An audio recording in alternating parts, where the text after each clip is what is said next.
Hai, gue udah berapa bulan gue nggak tahu bikin video. Tolong editor tunjukin di layar dan tolong permalukan saya. Tapi hari ini gue punya barang yang menarik, sebuah keyboard. Gue janji ada barang selain keyboard abis video ini. Cuman kalian mending stay. Keyboard yang satu ini menurut gue cukup lucu. Kalian pernah denger keyboard keju nggak? Kalian bisa lihat. Dan gue nggak tahu menurut kalian gimana. Tapi menurut gue keyboardnya cukup lucu. Nggak murah sih, gue ngomong aja, oke? Jadi kalau misalkan kalian bilang, harganya berapa bang? 300.000. Mending lu keluar dari video ini. Dan mungkin kalau kalian kepengen bikin setup yang mungkin tematik, kuning, Tom and Jerry, mungkin keyboard ini pantas. Jadi, apa yang kalian bisa expect dari keyboard keju yang satu ini? Kalau kalian beli, kalian standar lah dapat combo antara switch dan keycap puller. Kalian dapat kunci L yang bisa kalian gunakan juga. Ini sebenarnya untuk buka bodi belakangnya, karena bodi belakangnya itu kayak nggak pakai Phillips screw. Kalian dapetin set keycap pengganti kalau misalkan kalian nggak mau pakai kontrolan biasa. Ada kontrol sama option. Maybe ini support sama Mac, cuman gue belum coba colok ke Mac keyboard. Dan yang paling penting, kalian juga actually dapet keyboard gulung-gulungan yang menurut gue worth 300 ribuan. Jadi sebenarnya untuk paket harga yang diberikan not bad untuk beli keyboard keju warnanya tematik. Kalian tinggal beli I guess desk mat atau mungkin mouse yang matching ya sama keyboard yang satu ini. Ini keyboard Ajas yang sebenarnya biasa aja. Kalau nggak salah dia bikin keyboard aluminium yang harganya 2 jutaan. Sepaket, udah lengkap, pakai keycap, pakai keyboard, pakai switch maksud gue.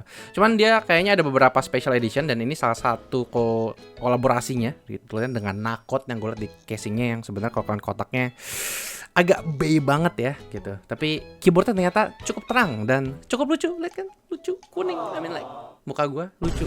Muka gue nggak lucu, keyboardnya yang lucu. Jadi keyboard ini sebenarnya cukup standar dan harganya tapi nggak standar. Total ini kalau nggak salah 2,5 juta atau 2,8 juta. Dan keycap itu PBT. Tapi gue lihat ini ada sesuatu yang bikin lucu. Kayak dia printed logo cheese di spacebar, di enter dan juga di escape. Escape-nya gue suka, tapi kayak spacebar sama enternya gue kurang suka warnanya. Gue lebih prefer warnanya kayak warna caps lock dan tabnya gitu, gue lebih suka seperti itu, lebih uniform ya. Tapi escape-nya oke lah kalau kayak gitu. Profile dari keycapnya gue kurang gitu suka, agak sedikit lebar, jadi kalau ngetik agak tidak akurat itu cukup enak. Tapi gue nggak tahu sih, rasanya kayak kurang nyaman lah, kurang nyaman. Row ininya agak kurang tinggi, yang QWERTY, row yang ketiganya yang ada Z-nya itu juga agak kurang rendah menurut gua, tapi itu mungkin preferensi gua aja. Colokannya pakai USB-C, ada di sebelah kiri. Ini support RGB juga, tapi mounting switch-nya itu North.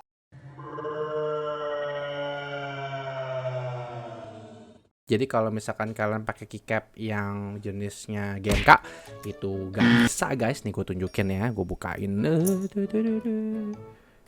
Nah itu dia, kalian bisa lihat tuh ada LED-nya di situ ya, di bawah, tapi kayak port switch-nya masih di atas. Selain itu, apa yang kalian bisa expect dari keyboard satu ini? Keyboard ini punya mounting gasket, guys.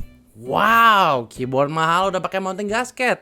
Tapi ternyata mounting gasketnya mengecewakan. Kenapa? Karena mereka sudah pakai poron, bagus banget di plate-nya, di pinggir-pinggiran bodinya. Nanti gue bukain.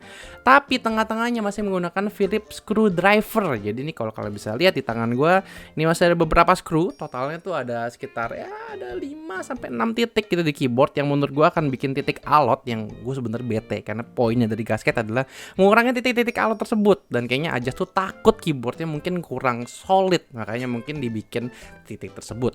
Tapi hal tersebut bisa dikurangin kalau kalian copot skrunya, dan seperti yang kalian lihat skrunya dicopot. Ini feel-nya menurut gua agak lebih enak. Switch bawaan dari Ajas sebenarnya cukup enak. Lihat nih warnanya cukup oke ya, kayak milky yellow gitu. Sebenarnya linear yang cukup smooth, tapi menurut gua loop dari factory-nya kurang. Stepnya sendiri sebenarnya di loop, cuman kalau gue lihat kayaknya sudah kering seperti yang kalian bisa lihat. Jadi gue sarankan kalau emang kalian benci sama suara step yang berisik, mending kalian beresin lagi supaya lebih smooth suaranya. Dan kalian actually bisa beli switchnya dari Ajas. Ajas tuh juga jual switch yang kotaknya menurut gue tuh cukup lucu ya packagingnya. Nah kalau nggak salah namanya Ajas Banana ya. Dan kotaknya tuh lucu karena dia kayak ada tutup di atasnya, terus kan kayak buka gitu, kayak kaleng Pepsi ya guys gitu kan. So kinda cute. Terus switchnya yang gua dapetin ini adalah switch tactile, jadi agak sedikit beda. Stemnya warna putih, nggak kayak yang tadi milky yellow.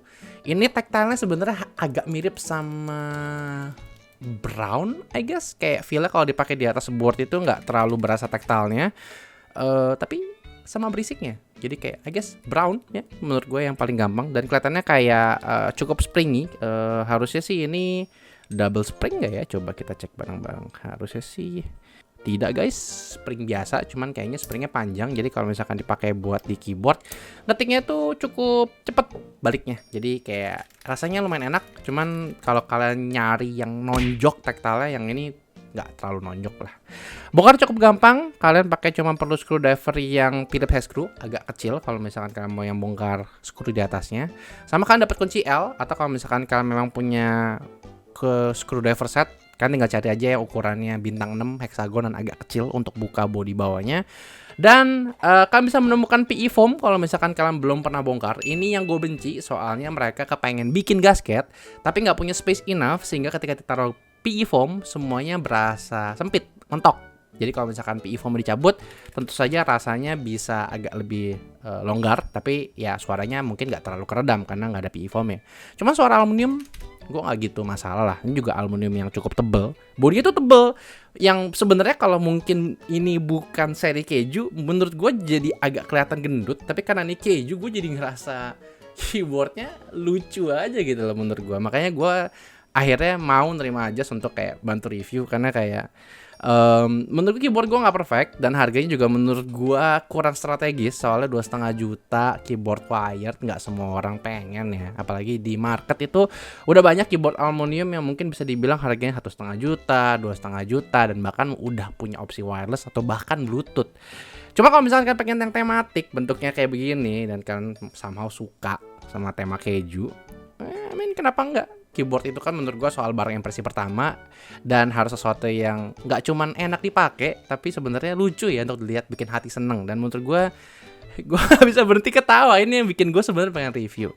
Jadi aja gue rasa kan harus coba ya bikin harga kalian lebih kompetitif. 2,5 juta menurut gue tuh kurang kompetitif. Turun dikit, 2 juta, 1,9. Mungkin ini akan menarik, karena kompetensi kalian berat men. Tapi gue akuin ide kalian untuk bikin keyboard ini cukup lucu, dan gue berharap aja akan tetap ngeluarin barang-barang yang lucu dan tetap ngirimin gue. Soalnya ya kalau nggak gue bahas apa ya, iPhone kali ya, atau mungkin konsol. Nanti gue cari lah. Udah dulu, bye bye.